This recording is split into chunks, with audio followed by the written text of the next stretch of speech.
having me.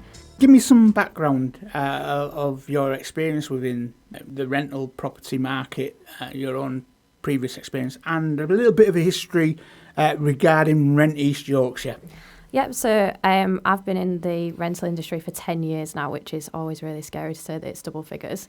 But I've worked for Rent East Yorkshire for the past 3 years. They've been going for 15 years, originally founded by Mark, who I work alongside.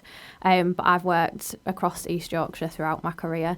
And I'm also fully qualified, which is not something that everybody does. But I took the choice to become fully qualified and sort of try and raise the standards a little bit. So does that for both myself and my clients. So is your company predominantly commercial property, or is it a mixture, or residential property, or is it a mixture of both? So we just cover residential and we single that right down. So we've niched ourselves right down into private residential lets. So we don't deal with HMOs or student lets. And we don't deal with commercial either. We find by niching down, it means that we're really giving the best service to our landlords by being complete experts in the area that we work in. We work across Hull and East Yorkshire, literally up to Driffield, out to Hornsey, across to Pocklington and right down into Hull. So it's a big area. Hull is traditionally a low-wage area, low rental income area. Yeah. East Yorkshire's a rental difference, isn't there, in what you pay for your rent. But if we focus on Hull itself at the moment, what changes have you seen in the rental market over, say, the last few years? I think the big thing is to go back as far as COVID. Obviously, we had a massive, the market took off completely. Rentals increased by a massive amount. The prices across the city, as well as everything else, tenant demand, etc. But we've also seen decreases in landlord investment as well. That's nationally as well as just within the city. And I think we've had a supply and demand problem for quite some time. It is starting to balance itself out more now. Across Hull and East Yorkshire, we've seen a 15% increase in properties becoming available again, which is great. It's still down 29% since 2019, which is the pre-COVID level. But we're seeing some investment come back in, and I think that's really important. What is your evaluation then over the same period for the rental market in East Yorkshire? Because, I mean, I would assume they are significantly different.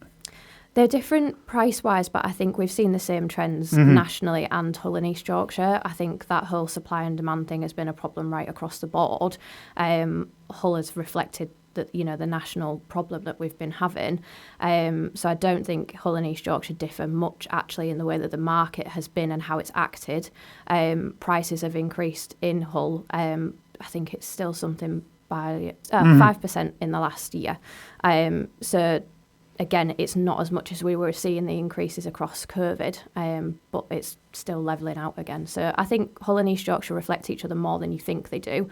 The prices are just varying even though they're increasing at the same rate, and I think they'll always stay at a slight difference just because you're talking about city and suburb living versus country and coast living, and I think that will always reflect that. Obviously Hull is traditionally a low wage area. Obviously the rental accommodation reflects that.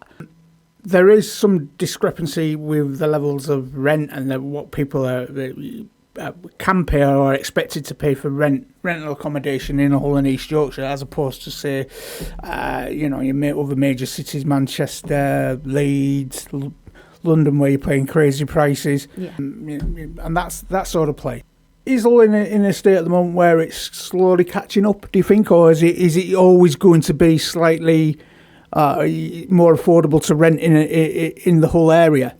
Yeah, I think it's always going to be more affordable to rent here because the prices are lower to buy, and so therefore that also keeps the prices lower with the rental. However, the yield here is one of the highest in the country.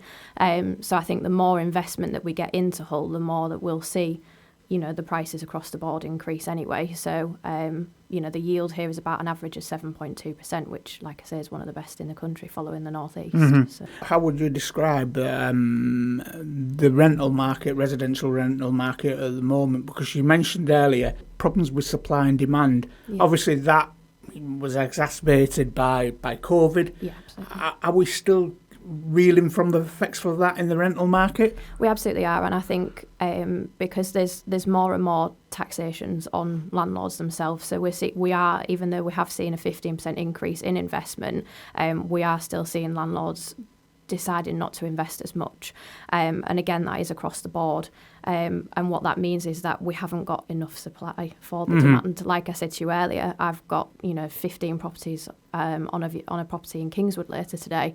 We've got another property that came on in Hull, just off Beverley Road, that again has 15 viewings on it tomorrow.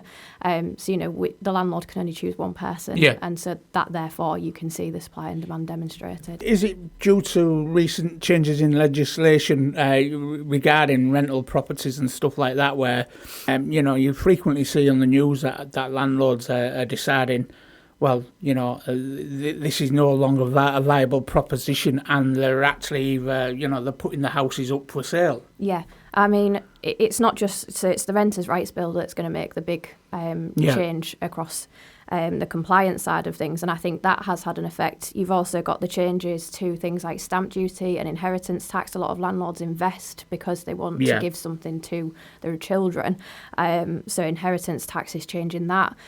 You've even got the announcement recently that they're looking at possibly putting national insurance on rental income, which is again another cost for landlords. And whilst there's this big thing in the media that landlords are these really rich people with lovely cars, a lot of our landlords are average working people who've retired and invested their money, and these changes impact them massively. Leads us nicely on, Maddie, to the trade show itself that's coming up at Princess Quay that we mentioned right at the start of this interview.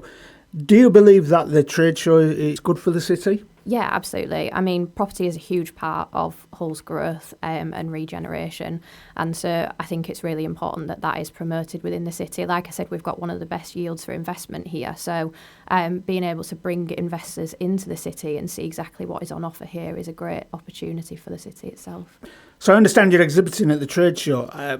How will you assist people attending this trade show? For us, it's just about providing expert advice to people.